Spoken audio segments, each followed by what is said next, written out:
প্রিয় বন্ধুরা, তোমাদের সকলকে স্বাগত জানাই অপূর্ব মানে হোম টিউটর ইউটিউব চ্যানেলে। আজ আমি তোমাদের সঙ্গে অষ্টম শ্রেণীর রায়মার্টিন প্রশ্নবিচিত্রা 2025-এর থার্ড ইউনিট টেস্টের ইতিহাস বিষয়ের মডেল সেট 1 নিয়ে এলাম ক্লাস করব। চ্যানেলে নতুন থাকলে সাবস্ক্রাইব করবে, বেল আইকন অপশানে সেভ রাখবে। চলো শুরু করছি আজকের ক্লাস। এর আগে আমরা মধ্যশিক্ষা পর্ষদের প্রশ্নপত্র সমাধান করে দিয়েছি সম্পূর্ণ। না দেখে থাকলে অবশ্যই দেখে নেবে, প্লেলিস্টের মধ্যে পেয়ে যাবে। প্লেলিস্টে প্রথমে তোমরা সিলেবাস আলোচনা পাবে, তারপর প্রশ্নবিচিত্রার মধ্যশিক্ষা পর্ষদের ক্লাসটি পাবে সমাধানের, এবং এরপর আমরা আজকের এই যে 1 নাম্বার যে স্কুলটি রয়েছে, ঠিক আছে, তো এই স্কুলের সমস্ত প্রশ্ন এবং তার উত্তরগুলো নিয়ে এলাম, আলোচনা করে দিচ্ছি। স্কুলের নামটা দেখে নাও, বীরভূম জেলা স্কুল। একটা কথা বলে দিই, এখানে আমি কিছু প্রশ্ন হাতে এই অবধি লিখে তোমাদেরকে দেখাচ্ছি খাতার পেজে, এবং 3-এর 1-এর প্রশ্নটা খাতার পেজে লিখে দেখাচ্ছি। 3-এর 2 থেকে আরম্ভ করে 4 নাম্বার থেকে যা প্রশ্ন রয়েছে, 5 নাম্বার থেকে যা প্রশ্ন রয়েছে, সমস্ত নোটপ্যাডে দেখাচ্ছি লিখে টাইপিং করে, তো বইয়ের মতন আর কি, তো কালারিং করে দেখাচ্ছি। তো দেখতে থাকো। তো চ্যানেলে নতুন থাকলে সাবস্ক্রাইব করো, বেল আইকন অপশানে সেভ রাখো। আবারও বলছি, এখানে দেখো সঠিক উত্তরটি নির্বাচন কর। প্রথমেই বলা রয়েছে 1-এর দাগের প্রশ্ন, এলিজা ইম্পের বানানো আইনগুলি বাংলায় অনুবাদ করেছিলেন। এই প্রশ্নের উত্তর কি লিখবে? দেখো, এই প্রশ্নের উত্তর করবে অপশান ডি, উইলিয়াম কোরি। 2-এর দাগের প্রশ্ন, নাট্য অভিনয় নিয়ন্ত্রণ আইন পাস হয়। Option A, Lord Lytton. 3-এর দাগে, poverty and unBritish rule in India বইটি লেখেন। উত্তর করবে 3-এর দাগের প্রশ্নের উত্তর করবে অপশান এ, দাদাভাই নরওজি। 4-এর দাগে, ভারতীয় মেলার পরবর্তীকালে নাম হয়। উত্তর করবে যেটা অপশান বি করবে, হিন্দু মেলা। 5-এর দাগে, ভারতীয় শিক্ষা পরিষদ গড়ে ওঠে। এই প্রশ্নের উত্তর করবে অপশান সি। ঠিক আছে, আমি এখানে জাস্ট আগে পড়ে নিচ্ছি কী কী রয়েছে। তারপরে দেখো 6-এর দাগে, ভারতে গান্ধীজির প্রথম অহিংস সত্যাগ্রহ আন্দোলন হলো। উত্তর করবে অপশান এ, চম্পারণ সত্যাগ্রহ। 7-এর দাগে, প্রো চ্যালেঞ্জার দলের নেতা ছিলেন। উত্তর করবে অপশান সি, চিত্তরঞ্জন দাস। 8-এর দাগে, ভারতীয় কংগ্রেসের দল পূর্ণ স্বাধীনতা দাবি তোলে। উত্তর করবে 8-এর দাগের উত্তর হবে অপশান এ, লাহোর অধিবেশনে। 9-এর দাগে, 3টি গোলটেবিল অধিবেশনেই যোগদান করেছিল। উত্তর করবে অপশান এ, আম্বেদকর। তারপরে দেখো 10-এর দাগে, ইন্ডিয়ান রিপাবলিকান আর্মি গড়ে তোলেন। উত্তর করবে সি, অর্থাৎ সুভাষচন্দ্র বসু। 11-এর দাগে, ত্রিপুরী কংগ্রেসের সভাপতি নির্বাচিত হন। ত্রিপুরী কংগ্রেসের সভাপতি নির্বাচিত হন, এই প্রশ্নের উত্তরটা তোমরা করবে অপশান ডি, সুভাষচন্দ্র বসু বা বোস। 12-এর দাগে, ভারতের ইংরেজি ভাষাকে সরকারি ভাষার স্বীকৃতি দেওয়া হয়। কত সালে বলো তো? 12-এর দাগের প্রশ্ন উত্তর করবে 1835, অপশান এ করবে উত্তরটি। 13-এর দাগে, পাকিস্তান কথাটি প্রথম উত্থাপন করেন। অপশান যেটা করবে এখানে অপশান সি করবে, চৌধুরী রহমত আলী। অপশান সি করবে। 14-এর দাগে বলা রয়েছে ভারতের সংবিধানের মূল রূপকার। এই প্রশ্নের উত্তরটা তোমরা করবে ডক্টর বি.আর. আম্বেদকর বা বাবা সাহেব আম্বেদকর যেনাকে বলা হয়। 2-এর দাগে দেখো, নিম্নলিখিত প্রশ্নগুলি নির্দেশ মতো উত্তর দাও। দেখো, এখানে বলা রয়েছে এক কথায় যে কোনো 4টি প্রশ্নের উত্তর দাও। 1-এর প্রশ্ন বলা হয়েছে ভারতে বিপ্লববাদের জনক কাকে বলা হয়। আচ্ছা, আমি এখানে এই প্রশ্নটা দেখাচ্ছি। দেখো, বিনায়ক দামোদর সাভারকরকে বলা হয়। তোমরা না দেখতে পেলে স্ক্রিনে দেখো, ছোট্ট করে একটা লেখা উঠছে, ওটাই উত্তর, বিনায়ক দামোদর সাভারকর, ওটা উঠছে। তারপরে দেখো নেক্সট, 2-এর দাগে, রশিদ আলী দিবস কবে পালিত হয়। দেখো সেম উত্তরটা দেখাচ্ছি। দেখো, 12ই ফেব্রুয়ারি প্রত্যেক বছর পালিত হয় রশিদ আলী দিবস। 2-এর প্রশ্নের উত্তর হবে 12ই ফেব্রুয়ারি। 3-এর প্রশ্ন দেখো, মুসলিম লীগ কে প্রতিষ্ঠা করেন। উত্তর করবে নবাব সালিমুল্লাহ। নবাব সালিমুল্লাহ। 4-এর দাগের প্রশ্ন দেখো কি বলা রয়েছে, ভারতের সংবিধান কবে গৃহীত হয়। এই প্রশ্নের উত্তরটা করবে তোমরা 1949 খ্রিস্টাব্দের, ঠিক আছে, বা সালের 26 নভেম্বর। তো বাড়িতে অনেক আউটপুট আওয়াজ আছে, তোমরা কিছু মনে করবে না। 5-এর দাগের প্রশ্ন যাবো। দেখো, 5-এর দাগে বলা রয়েছে নর্মদা বাঁচাও আন্দোলনের নেত্রী কে ছিলেন। এই প্রশ্নের উত্তরটা করবে মেধা পাটেকর। মেধা পাটেকর। 6 দাগের প্রশ্ন দেখো, সিঙ্গুর আন্দোলনের প্রথম শহীদ কে। সিঙ্গুর আন্দোলন হয়েছিল, ঠিক আছে, তাপসী মালি হবে এর উত্তর প্রথম শহীদ হয়েছিলেন সিঙ্গুর আন্দোলন করতে গিয়ে। এরপরে আমরা ছকটা দেখে নেব। চিত্তরঞ্জন দাস, চিত্তরঞ্জন দাস এর সঙ্গে অপশান সি করবে, তোমরা মিলিয়ে নেবে। স্বরাজ দল। আচ্ছা, তারপর দেখো বিনয় বাদল দীনেশ বিতে দেওয়া রয়েছে, তোমরা এটা ডি করবে। তারপরে দেখো রামপ্রসাদ বিসমিল, এটা করবে তোমরা তিনেরটা এ করবে, অর্থাৎ কাকরি ষড়যন্ত্র মামলার সাথে যুক্ত, অপশান এ। দেখো রামাপ্রসাদ বিসমিল অপশান এ করবে, এটা কাকরি ষড়যন্ত্র মামলার সাথে যুক্ত। লক্ষ্মী সহগাল, থাকলো বাকি ডি। অলিন্দর যুদ্ধ, অপশান ডি করে দিবি। পরবর্তী পেজে এসো। পরবর্তী পেজ তোমাদের 280 নম্বর পেজ। শূন্যস্থান পূরণ করতে বলেছি। ড্যাশকে সীমান্ত গান্ধী বলা হয়। এই শূন্যস্থানে তোমরা লিখবে খান আব্দুল গফর খানকে, খান আব্দুল গফর খান লিখবে। তারপরে দেখো নেক্সট বলা রয়েছে 2-এর দাগে তাম্রলিপ্ত জাতীয় সরকার সর্বাধিনায়ক ছিলেন, এই তাম্রলিপ্ত জাতীয় সরকারের সর্বাধিনায়ক ছিলেন সতীশচন্দ্র সামন্ত। উত্তর করবে এটা। স্ক্রিনে দেখো উঠেছে, না বুঝতে পারলে হাতের লেখাগুলো এই জন্য দিয়ে দিয়েছি লিখে। লোকসভার সভাপতিত্ব করেন, উত্তর করবে এটা স্পিকার। ভেরি ভেরি ইম্পর্টেন্ট প্রশ্ন, তোমরা দেখে রাখো, স্পিকার করবে উত্তরটি। তারপরে তোমাদের বলা আছে ডিতে ঠিক অথবা ভুল নির্ণয় করো। এখানে দেখো 3টি দেওয়া রয়েছে, 3টি কতই ঠিক হবে, সবগুলোই ঠিক হবে, ঠিক হবে, ঠিক হবে, ঠিক হবে। পড়ে শুনে দিচ্ছি। দেখো নওজোয়ান ভারত সভা তৈরি করেন ভগৎ সিং, এটা হবে ঠিক। তোমরা ঠিক বলে লিখবে এরকমই, আমি জাস্ট টিক চিহ্ন মেরে বুঝিয়ে দিয়েছি। 2-এর দাগে বলা আছে সাম্প্রদায়িক বাটোয়ারা ঘোষণা করেন ব্রিটিশ প্রধানমন্ত্রী রামসে ম্যাকলিওড, এটা হবে ঠিক। তারপরে হবে 3-এরটা অ্যাপিকো আন্দোলনের নেতা ছিলেন পাণ্ডুরং হেগড়ে, এটা হবে হেগড়ে, এটা হবে ঠিক। এরপরে আমরা আসছি 2-3টি বাক্যে যে কোনো 6টি প্রশ্নের উত্তর দাও। এই প্রশ্নটা প্রথমে যে প্রশ্নটা আমি খাতায় লিখেছি দেখে দিচ্ছি ছকটা, যেহেতু করতে পারা যায়নি টাইপিংয়ে, ঠিক আছে? তো এটা আমি করে দেখিয়ে দিচ্ছি খাতাতে, দেখে নাও। তারপরেরগুলো আমি সমস্ত কিছু নোটপ্যাডে লিখে তোমাদের সামনে সুন্দর করে উপস্থাপন করছি, দেখো। এরপরে 3-এর দাগের যে সমস্ত প্রশ্নগুলো দেওয়া রয়েছে 2-3টি বাক্যে যে কোনো 6টি প্রশ্নের উত্তর দাও, প্রত্যেকটি প্রশ্নের মান 2 করে, ঠিক আছে? প্রত্যেকটি প্রশ্নের মান 2 করে। এই সমস্ত প্রশ্ন এবং তার উত্তরগুলো আলোচনা করছি, ঠিক আছে? তো যেমনটা আমি বলেছিলাম ভিডিওর শুরুতে, যে প্রথমের প্রশ্নটা অর্থাৎ জাতীয় কংগ্রেসের নরমপন্থী ও চরমপন্থী নেতাদের মতাদর্শের পার্থক্য লেখো, এই প্রশ্নটা 3.1-এ দেওয়া রয়েছে আর কি। এই প্রশ্নের উত্তর আমি হাতে লিখে দেখাবো বলেছিলাম, দেখাচ্ছি। দেখো এটা নোটপ্যাডে টাইপিং করা সম্ভব হয়নি।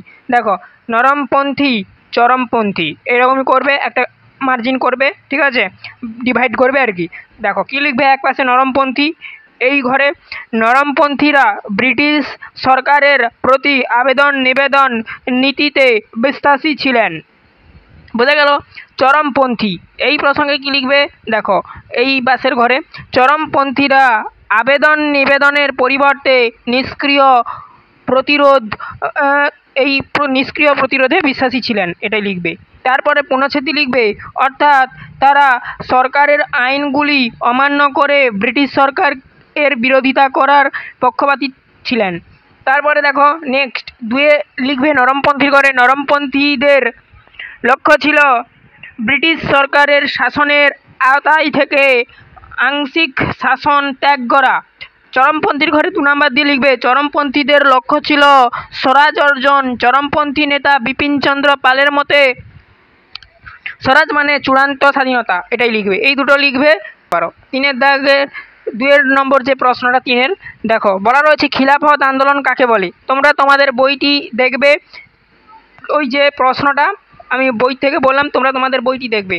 খিলাফত আন্দোলনের প্রশ্নের উত্তরটা এই অবধি লিখবে, বোঝা গেল? প্রথম বিশ্বযুদ্ধের পরিপ্রেক্ষিতে ভারতীয় মুসলমানরা ইসলাম জগতে, এখান থেকে যা আছে লিখবে। আচ্ছা ভিডিওটা বেশি বড় করব না, ছোটোর মতন করব। 3-এর প্রশ্ন অর্থাৎ 3 দাগের প্রশ্ন ছিল হোম রুল আন্দোলন বলতে কি বুঝো। এই প্রশ্নের উত্তরটা কী লিখবে দেখে নাও। তোমাদের সামনে আমি প্রত্যেকটি প্রশ্নের দাগ নাম্বার দিয়ে রেখেছি। হোম রুল আন্দোলন বলতে কী বুঝো এতটা তোমাদেরকে লিখতে হবে, দেখে দেখে লিখে নেবে। তারপরে দেখো 3-এর 4-এর প্রশ্ন অর্থাৎ 3 দাগের 4-এর প্রশ্ন আর কি, রাজাজির সূত্র কি। রাজাজির সূত্র দেখে নাও।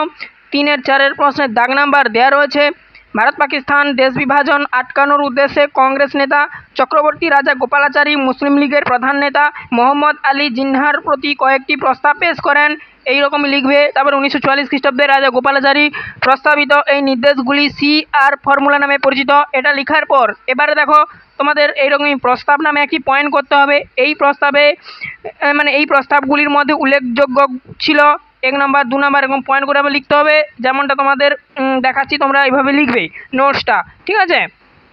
তারপরে আবার একটি পয়েন্ট করবে, প্রত্যাখ্যান নামক একটি পয়েন্ট করবে, লেখা রয়েছে দেখতে পাচ্ছ, এটা একটা পয়েন্ট। তো এটার পরিপ্রেক্ষিতে একটু লিখতে হবে, লিখে নেবে। এরপরে আসছি 3-এর 5-এর প্রশ্ন। দেখো কি বলা আছে, মাস্টারদা সূর্য সেন কেন স্মরণীয়? এই প্রশ্নের উত্তরটা কি লিখবে দেখে নাও।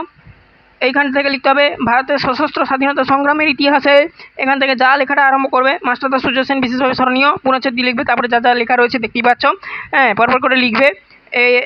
এটা লিখতে হবে। আরও লেখা রয়েছে দেখো, পয়েন্ট করতে হবে তোমাদের একটা, কি করবে, মাস্টারদার আদর্শ লিখে এবারে এর পয়েন্টের পরিপ্রেক্ষিতে এইগুলো লিখতে হবে, এই অবধি লিখবে, লিখলে কমপ্লিট হবে উত্তরটা, ঠিক আছে।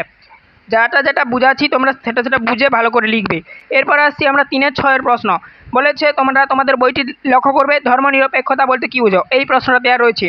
এখান থেকে তোমাদের উত্তরটা লিখতে হবে, এখান থেকে এতটা লিখবে, উত্তরটা দেখে দেখে লিখবে তোমরা, বোঝা গেল।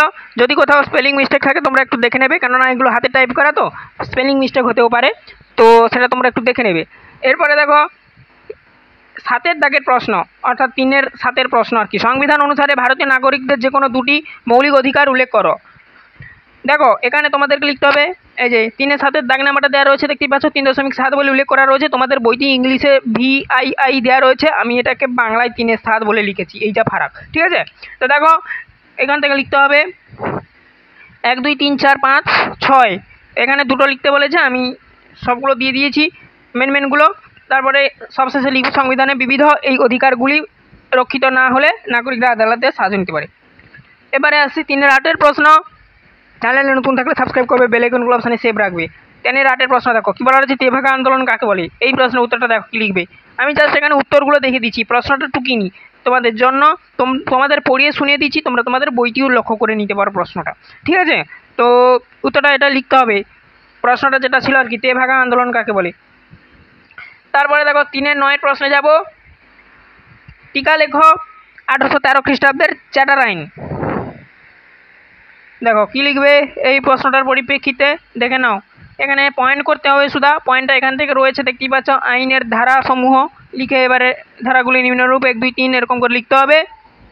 আচ্ছা তোমরা যদি চাও পরবর্তী মডেল সেট 2 3 4 আমরা এই প্রশ্ন যেরকম এখানে দেখতে পাচ্ছি উত্তরগুলো আমরা প্রত্যেকটি লাইন পড়ে ব্যাখ্যা করে শুনিয়ে দিতে পারি, সেটা তোমাদের কমেন্টের উপর ভিত্তি করে নিয়ে আসবো, তাহলে তখন কিন্তু ক্লাস 1 থেকে 1.5 ঘন্টা হয়ে যাবে। তাহলে সেটা তো যদি তোমরা লং ক্লাস বেশি সময় ধরে দেখতে চাও কমেন্টে জানাতে পারো, নাহলে এরকমই শুধু উত্তরগুলো দেখিয়ে দেবো। 3-এর 10-এর প্রশ্ন দেখো, ব্রাহ্ম সমাজ ও ব্রাহ্ম আন্দোলনের বিভাজন কেন ঘটে, এই প্রশ্নের উত্তরটা এখান থেকে তোমাদেরকে লিখতে হবে। ফার্স্ট ভূমিকা স্বরূপ এটা তোমাদেরকে এইখান থেকে এতটা লিখতে হবে, ঘটে অবধি দেখে নাও, ভালো করে দেখে দিচ্ছি।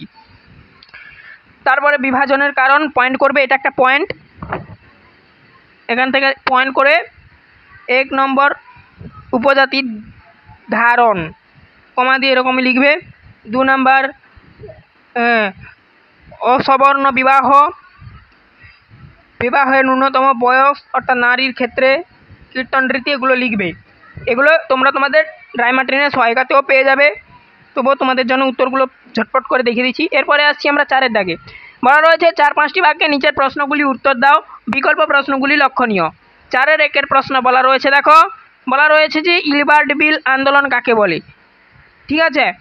ইলবার্ট বিল আন্দোলন এটা আমরা এর আগের সেটে আলোচনা করেছিলাম মধ্যশিক্ষা পর্ষদের নমুনা প্রশ্নপত্রে, এছাড়া তোমরা এটা একটু বই থেকে ম্যানেজ করে নিবে। এই ইলবার্ট বিলটা একটা ভেরি ইম্পর্টেন্ট প্রশ্ন, এর পরবর্তী সেটগুলোতে রয়েছে, আমরা ওখানে উত্তরগুলো না হলে দেখিয়ে দেবো যদি মানে না তোমরা পাও বই থেকে, ঠিক আছে। অথবা প্রশ্নটা ছিল যেটা সুরাট বিচ্ছেদ কি, এই প্রশ্নটার উত্তর দেখো এখানে দেখানো রয়েছে, অথবা লিখে এই যে এখান থেকে অথবা প্রশ্নের উত্তরটা আরম্ভ হচ্ছে 1907, এখান থেকে আরম্ভ হয়েছে প্রশ্নটার উত্তর, পরপর করে দেখতে থাকো। আর যে প্রশ্নটা প্রথমের এই সেটের মাত্র একটাই প্রশ্ন আমরা বাদ রেখেছি, এটা তোমরা বই থেকে ম্যানেজ করে নেবে, না পারলে কমেন্টে জানাবে, আমরা পরবর্তী সেটগুলোতে এই প্রশ্নটা রয়েছে আলোচনা করে দেবো এরকম নোটস আকারে লিখে। বোঝা গেল? আচ্ছা, এখানে তোমাদেরকে একটা পয়েন্ট করতে হবে, কংগ্রেসের সুরাট ভঙ্গের পটভূমি, এই পয়েন্টটি তোমাদেরকে করতে হবে, করে লিখতে হবে। দেখো কি লিখবে, পরপর করে লেখা রয়েছে, দেখে দেখে লিখে নিতে পারো।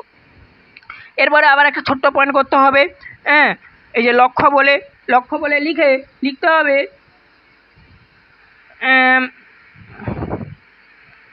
এই যে দেখো, তারপরে আছে পরপর যা রয়েছে তোমরা লিখে যাবে, এক ধার থেকে লিখে যাবে, যেমনটা এখানে দেখানো হয়েছে। সুরাট অধিবেশন 1907 খ্রিস্টাব্দ, এটা একটা পয়েন্ট, ঠিক আছে। সুরাট অধিবেশন 1960 খ্রিস্টাব্দ, এটা একটা পয়েন্ট, ঠিক আছে। এর আগে কলকাতা অধিবেশন 1906 খ্রিস্টাব্দ, এটা একটা পয়েন্ট। এরকমই আন্ডারলাইন একটু করে দেবে তোমরা খাতাতে, তাহলে তোমাদেরও পড়তে গেলে সুবিধা হবে। বারাণসী অধিবেশন 1905 খ্রিস্টাব্দ, আমি এখানে ব্যাখ্যা করে শোনাতাম, ভিডিওটা অনেকটা বড় হয়ে যাবে, তোমরা যদি না চাও তার জন্য বললাম যে কমেন্টে জানাবে, যদি চাও আমি ব্যাখ্যা করে শুনিয়ে দেবো, তাহলে তোমাদের বুঝতেও সুবিধা হবে। হ্যাঁ, তোমরা তো ছোটো, এই জন্য বলছি। আচ্ছা, এখানে যা যা রয়েছে দেখলে, এরপরে আবার একটা পয়েন্ট করতে হবে, পরিণতিটা তোমাদের অবশ্যই দিতে হবে, কি হয়েছিল পরিণতিটা দিয়ে এই প্রশ্নের উত্তরটা শেষ করবে। 4-2 প্রশ্ন দেখো কি বলা রয়েছে, তুমি কি গান্ধীজির স্বরাজ ভাবনাকে সমর্থন করো? এই প্রশ্নের উত্তরটা কি লিখবে দেখো। ভারতীয় রাজনীতির নতুন আদর্শ ও নতুন পথের দিশারি ছিলেন মোহনদাস করমচাঁদ গান্ধী, এভাবে লিখে, এটা হচ্ছে ভূমিকার কি, গান্ধীজির স্বরাজ ভাবনা, এখান থেকে একটা পয়েন্ট আরম্ভ। এই প্রসঙ্গে আবার তোমাদেরকে লিখতে হবে। তারপরে আবার নেক্সট পয়েন্ট করবে পাশ্চাত্য বিরোধিতা। আমি বলে দিচ্ছি, যেখানে যেখানে পয়েন্টগুলো আশা করি তোমরা এরকমই চিহ্ন দেওয়া রয়েছে, বুঝতেই পারছো কোনটা পয়েন্ট কি না, ঠিক আছে। পয়েন্ট যেটা চিহ্নগুলো দেওয়া রয়েছে, আন্ডারলাইনটা জাস্ট করিনি, ঠিক আছে। তারপরে দেখো নেক্সট বলা রয়েছে, দেখো বুনিয়াদি গ্রাম, এরকম একটা পয়েন্ট করতে হবে। এই যে পয়েন্টটা দেখো, বুনিয়াদি গ্রাম, এইটা হচ্ছে পয়েন্ট, এর পরিপ্রেক্ষিতে আবার লিখতে হবে বা ব্যাখ্যা করতে হবে। হ্যাঁ, এই প্রশ্নের ভিতরেই আর কি হয়ে গেল, যা যা দেখলে। তারপরে দেখো নেক্সট, এবারে অথবার একটা প্রশ্ন দেওয়া রয়েছে, উত্তরে সাপেক্ষ যুক্তি দিতে বলেছিল, আশা করি দেখেছো। এরপরে দেখো অথবার প্রশ্নটা, চৌরি চৌরা ঘটনা কি, দেখো চৌরি চৌরা ঘটনা, এখান থেকে লেখা রয়েছে উত্তরটা, এইরকমই চৌরি চৌরা ঘটনা, এরকম লিখে একটা পয়েন্ট মতন করবে, পয়েন্ট হয়ে গেল। তারপরে লিখবে যে এখান থেকে উত্তরটা লেখা আরম্ভ করবে, অসহযোগ আন্দোলন সর্বত্র, এরকমই লিখবে আর কি। লেখাটা যা যা রয়েছে দেখে দেখে তোমরা লিখে নেবে, আমি তো আর এখানে পড়ে শোনাচ্ছি না, জাস্ট বুঝিয়ে দিচ্ছি, কেননা তোমরা যদি চাও, আবারও বলছি, আমি লাইন বাই লাইন পড়ে শুনিয়ে দিতে পারি। এরপরে আসছি আমরা 4-3 প্রশ্ন, দেখো লাহোর প্রস্তাব কি, এই প্রশ্নের উত্তরটা কিন্তু আগের সেটে মধ্যশিক্ষা পর্ষদের প্রশ্নপত্র যে সমাধান তোমাদের এই প্রশ্নবিচিত্রাতে যে ছিল, আমি দেখিয়েছিলাম, সেখানে আগের ক্লাসটা দেখবে, অবশ্যই বুঝতে পারবে। কিন্তু এখানে তাও আমি উত্তরটা তোমাদের সামনে শো করে দিচ্ছি, দেখে নাও। লাহোর প্রস্তাব, দেখতেই পাচ্ছ, পুরোটা লিখবে।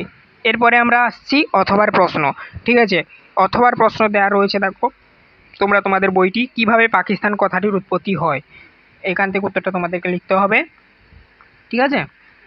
তো দেখতে থাকো তোমরা, পরপর করে আমি তুলে দিচ্ছি, তোমরা একটু ভিডিওটা স্টপ করে করে দেখে লিখে নেবে, ঠিক আছে। তারপরে দেখো 4-4 প্রশ্ন বলা রয়েছে, প্রো চেঞ্জার ও নো চেঞ্জার কাদের বলা হতো। প্রথমে প্রো চেঞ্জার, এরকম লিখবে, লিখে এটা একটা পয়েন্ট হয়ে গেল। তারপরে লিখবে যেটা, যে এর ব্যাখ্যাটা দেবে। তারপরে নো চেঞ্জার, সেম এভাবে একটা লিখে পয়েন্ট হয়ে যাবে, লিখে তারপরে এটা লিখবে, ব্যাখ্যাটা হয়ে যাবে। আস্তে আস্তে আমি তুলে দিচ্ছি, ঠিক আছে, তাড়াহুড়োর কিছু নেই, তোমরা ধীরে সুস্থে বাড়িতে লিখবে। তারপরে দেখো অথবা যে প্রশ্নটা দেওয়া রয়েছে, কিভাবে, আচ্ছা নেহেরু রিপোর্ট কি আর কি, অথবা প্রশ্নটা যেটা ছিল নেহেরু রিপোর্ট, এভাবে লিখে একটা পয়েন্ট হয়ে যাবে। এখান থেকে আবার তার ব্যাখ্যাটা দেওয়া আরম্ভ করবে, ঠিক আছে, নামে পরিচিত। নেহেরু রিপোর্টের প্রস্তাব সমূহ, এখানে একটা পয়েন্ট করতে হবে, এটা একটা পয়েন্ট, লিখে কি লিখবে, এই রিপোর্টের প্রস্তাবগুলি হলো নিম্নরূপ, লিখে 1 2 3 4 5 6 এরকম করে যা যা দেখতে পাচ্ছ এখানে লিখবে, ঠিক আছে। আমি একটু স্ক্রল করে উপরের দিকে তুলে দিচ্ছি, যদি না লেখা হয়ে থাকে লিখে নেবে দেখে দেখে। আচ্ছা, তারপরে দেখো 7টা পয়েন্ট এখানে দিয়েছি। তারপরে দেখো নেক্সট আবার একটা পয়েন্ট তোমাদের করতে হবে, নেহেরু রিপোর্টের প্রতিক্রিয়া, এর পরিপ্রেক্ষিতে আবার ব্যাখ্যা দিতে হবে, এটা একটা পয়েন্ট আর কি। তো তারপরে দেখো 1 নাম্বার কংগ্রেসের কার্যবাহক কমিটি, এরকম 2 নাম্বার, এরকম করে বেশ কিছু শিখ নেতৃত্ববৃন্দ এরকম যা যা লেখা রয়েছে লিখে নেবে। 3 নাম্বার সংখ্যালঘু গোষ্ঠী, এরকম যা যা আছে আর কি। এরপরে আসছি 4-5 প্রশ্ন, তোমরা তোমাদের বইটি লক্ষ্য করবে, বলা রয়েছিল যে ভারতের রাষ্ট্রপতি পদের যোগ্যতা কী।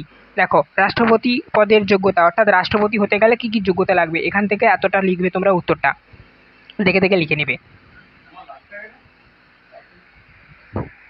তারপরে দেখো অথবার প্রশ্ন, এই মানে 4-5 প্রশ্নের সোজা যেটা দেওয়া রয়েছে, ভারতীয় পঞ্চায়েত ব্যবস্থার কয়টি স্তর ও কী কী, দেখে নাও। পঞ্চায়েত ব্যবস্থা বলতে গ্রামীণ স্বায়ত্তশাসন ব্যবস্থাকে বোঝায়। এই শাসন ব্যবস্থার ভাগগুলি হলো, এবারে লিখবে পয়েন্টগুলো, তারপরে লিখবে যে তারই সোজা এখানে দেখতেই পাচ্ছ পঞ্চায়েত ব্যবস্থা সর্বনিম্ন স্তর হলো, এইগুলো লিখবে। তারপরে পঞ্চায়েত সমিতি, গ্রাম পঞ্চায়েতের পরবর্তী, মানে যে যে পয়েন্টগুলো দেওয়া হয়েছে, এই যে 1 নাম্বার 2 নাম্বার 3 নাম্বার করে যে 3টি, মানে টোটাল পঞ্চায়েত ব্যবস্থার এই কটি স্তর, এই 3টি স্তরকে আবার এখানে ব্যাখ্যা করা হয়েছে। 1 নাম্বার যেটা গ্রাম পঞ্চায়েত, এর ব্যাখ্যাটা দেওয়া রয়েছে। 2 নাম্বার পঞ্চায়েত সমিতি, এর ব্যাখ্যাটা দেওয়া রয়েছে। 3 নাম্বার জেলা পরিষদ, এর ব্যাখ্যাটা দেওয়া রয়েছে। বোঝা গেল? আমি এরকম করে দিয়েছি, তোমরা তোমাদের যাদের রায়মার্টিন প্রশ্নবিচিত্রা রয়েছে চাইলে ওখানে পেয়ে যেতে পারো। আমি এখানে উত্তরটা ভালোভাবে তোমাদের সামনে তুলে ধরেছি যাতে তোমরা বুঝতে পারো সহজসাধ্য ভাষায়। মানে বোঝা গেল? এবারে দেখো 5-এর দাগে বলা রয়েছে নির্দেশটা 8-10টি বাক্যে যে কোনো 3টি প্রশ্নের উত্তর দাও, প্রত্যেকটি প্রশ্নের মান 5 করে। ঠিক আছে? দেখো পাঞ্জাব প্রদেশের রাওলাট সত্যাগ্রহের বিরুদ্ধে ব্রিটিশ সরকারকে চূড়ান্ত দমনমূলক নীতি নিতে হয়। আচ্ছা, প্রথমে দেখো 5-এর প্রশ্ন, টিকা লেখো জালিয়ানওয়ালাবাগের হত্যাকাণ্ড। এই প্রশ্নের উত্তরটা তোমরা এখান থেকে লেখাটা স্টার্ট করবে। ঠিক আছে? দেখো, দেখতে থাকো।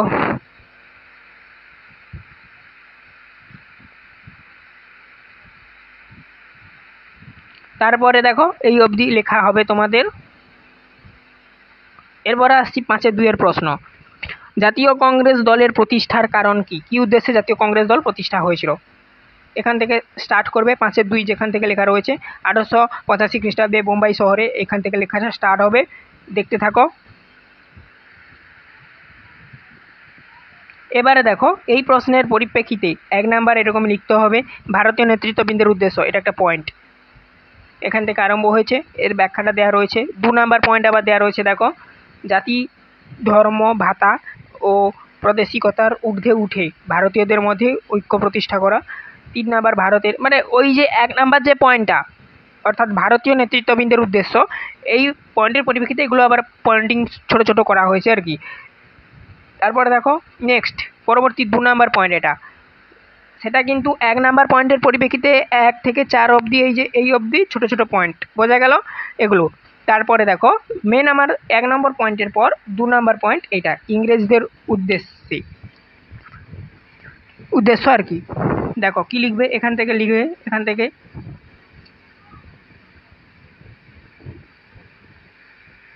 তারপরে 3 নাম্বার পয়েন্ট দেবে, এই যে লর্ড ডাফরিনের উদ্দেশ্যে, মানে উদ্দেশ্য আর কি যেটা ছিল, এখান থেকে 1 নাম্বার পয়েন্ট আরম্ভ হয়েছে, এই যে এখান থেকে। তারপরে 2 নাম্বার পয়েন্ট। ঠিক আছে? আমি সব বুঝে বুঝে বলছি, তোমরা দেখতে থাকো, বুঝতে পারবে। আচ্ছা, ভিডিওটা একটু হয়তো আমি টেনে দিচ্ছি, নোটসটা তোমরা একটু স্টপ করে করে দেখে নেবে। ঠিক আছে? 3 নাম্বার দেখো, গান্ধীজি ও সুভাষচন্দ্র বসুর আদর্শ বিরোধ ভারতীয় রাজনীতিতে কতখানি প্রভাব বিস্তার হয়েছিল বা রাজনীতিকে কতখানি প্রভাবিত করেছিল, এই প্রশ্নটা আমরা বাদ রাখছি, পরবর্তী সেটগুলোতে আলোচনা করব, কিংবা এই প্রশ্নটা মধ্যশিক্ষা পর্ষদের নমুনা সেট যেটা রয়েছে সেখানে আলোচনা করে রেখেছি, চাইলে ওই ভিডিওটা দেখতে পারো। ওই ভিডিওটা প্লেলিস্টের মধ্যে পাবে। ঠিক আছে? প্লেলিস্টের লিঙ্ক এই ভিডিও ডেসক্রিপশানে দেওয়া রয়েছে। তোমাদের ইতিহাস বিষয়ে সমস্ত রায়মার্টিনের যতগুলো সেট রয়েছে ওই প্লেলিস্টের মধ্যে ঢোকানো থাকবে। তো আমরা সরাসরি 4 প্রশ্নে চলে যাচ্ছি, আজাদ হিন্দ ফৌজ কীভাবে ভারত অভিযান করেছিল। এই প্রশ্নের উত্তরটা এখান থেকে তোমাদের লেখা স্টার্ট হয়েছে। ভারতের মুক্তি সংগ্রামের ইতিহাসে নেতাজি সুভাষচন্দ্র বসু যা যা রয়েছে তোমরা তারপরে দেখো। তারপরে এখান অবধি ভূমিকাটা আর কি লেখাটা। তারপরে এখান থেকে পয়েন্ট আরম্ভ, আজাদ হিন্দ বাহিনীর প্রতিষ্ঠা, এটা হচ্ছে প্রথম পয়েন্ট, এর পরিপ্রেক্ষিতে ব্যাখ্যা দেওয়া রয়েছে।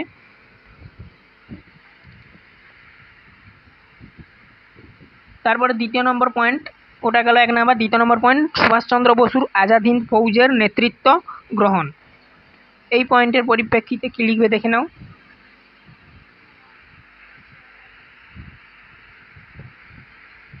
তারপরে দেখো 3 নাম্বার পয়েন্ট যেটা করবে তোমরা, আজাদ হিন্দ সরকার গঠন।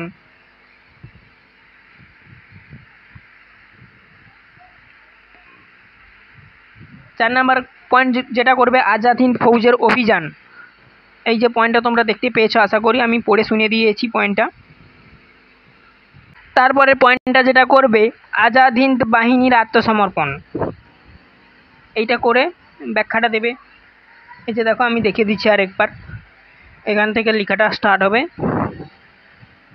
লিখবে, তারপরে সবশেষে গুরুত্ব দেবে। গুরুত্বটা আশা করি কোথায় রয়েছে তোমরা দেখতে পেয়েছো এইখানটায়।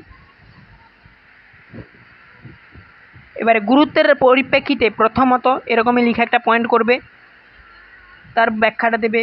দ্বিতীয়ত এরকমই লিখে একটা তার ব্যাখ্যা দেবে পয়েন্ট করার পর আর কি। তৃতীয়ত এরকমই লিখে একটা ব্যাখ্যা দেবে, এই যে এখানে তৃতীয়ত লেখা রয়েছে, তোমরা একটু দেখে নেবে। চতুর্থত এখানে লেখা রয়েছে, ব্যাখ্যা দেবে, সবগুলোর ব্যাখ্যা হবে।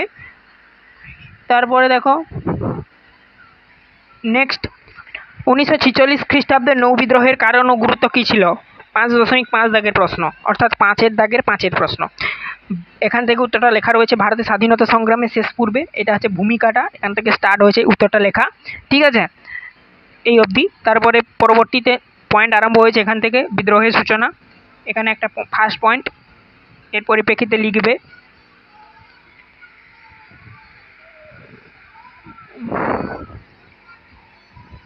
তারপরে দেখো নৌ বিদ্রোহের কারণ, নেক্সট পয়েন্ট করবে, এইটা হচ্ছে নৌ বিদ্রোহের কারণ পয়েন্টটা।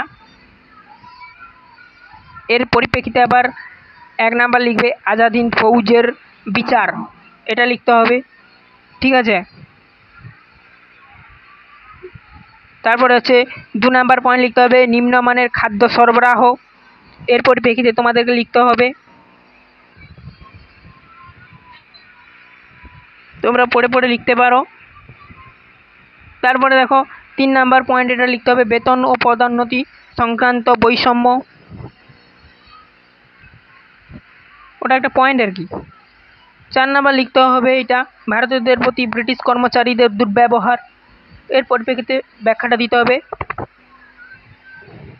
5 নাম্বার পয়েন্ট দিতে হবে দক্ষিণ পূর্ব এশিয়ায় মুক্তি সংগ্রামের প্রভাব, এটা হচ্ছে পয়েন্টটা, এর ব্যাখ্যাটা দিতে হবে।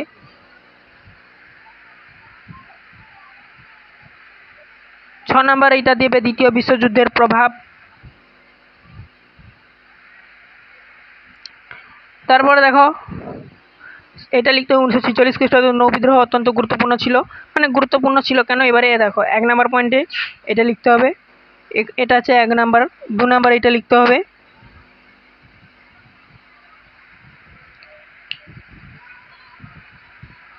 তারপরে লিখবে পরিশেষে বলা যায়, লিখে কমা দেবে, কমা দিয়ে লিখবে, এবারে এইটা ব্যাখ্যাটা দেবে, মানে এটা হচ্ছে উপসংহার আর কি। এবারে আসছি 5-এর 6-এর প্রশ্ন তথা এই মডেল সেট 1-এর শেষ প্রশ্ন, স্বামী বিবেকানন্দ স্মরণীয় কেন? এই প্রশ্নের উত্তরটা কি লিখবে দেখো, শ্রী শ্রী রামকৃষ্ণ তিনার শিষ্য ছিলেন, ঠাকুরের শিষ্য ছিলেন স্বামী বিবেকানন্দ। জয় ঠাকুর। সবাইকে ভালো রেখো। তারপরে এখানে যা যা লেখাটা রয়েছে দেখতেই পাচ্ছ, তোমরা লিখে নেবে। বিশ্ব ধর্ম সম্মেলনের শ্রেষ্ঠত্ব প্রতিষ্ঠাতা, এটা একটা পয়েন্ট, এর পরিপ্রেক্ষিতে ব্যাখ্যাটা দেবে।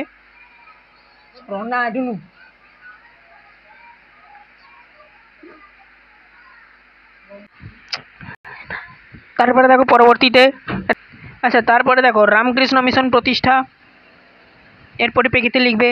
তারপরে কুসংস্কার ও অনাচারের বিরোধিতা, এর পরিপ্রেক্ষিতে লিখবে। তারপরে সময়ের আদর্শ, এর পরিপ্রেক্ষিতে লিখবে। তারপরে জাতীয়তাবাদের অগ্রদূত, এর পরিপ্রেক্ষিতে লিখবে। এই ছিল টোটাল তোমাদের আজকের সমস্ত প্রশ্ন এবং তার উত্তর। টোটাল আমরা দুটো প্রশ্নের মধ্যে একটা প্রশ্ন আমি আগের সেটা আলোচনা করে রেখেছি, দেখে নেবে, আর একটা প্রশ্ন তোমরা তোমাদের বই থেকে কালেক্ট করে নেবে, না পারলে অবশ্যই কমেন্টে জানাবে। চ্যানেলে নতুন থাকলে সাবস্ক্রাইব করবে, বেল আইকন অপশানে সেভ রাখবে, যাতে প্রত্যেকটি ক্লাসের নোটিফিকেশান তোমরা পাও। এরপরের দিন আমরা ইতিহাসের মডেল সেট 2 আলোচনা করে দেবো। তোমাদের স্কুলটি রয়েছে বিষ্ণুপুর হাই স্কুল, ঠিক আছে, অবশ্যই দেখে নেবে। চ্যানেলে নতুন থাকলে সাবস্ক্রাইব করবে। আর হ্যাঁ, তোমরা যদি লাইন বাই লাইন আলোচনা চাও, বড় ক্লাস অর্থাৎ 1 থেকে 1.5 ঘন্টা হবে, তাহলে কমেন্টে জানাতে পারো। আজ এই অবধি, সবাই ভালো থেকো, দেখা হবে নেক্সট ভিডিওতে।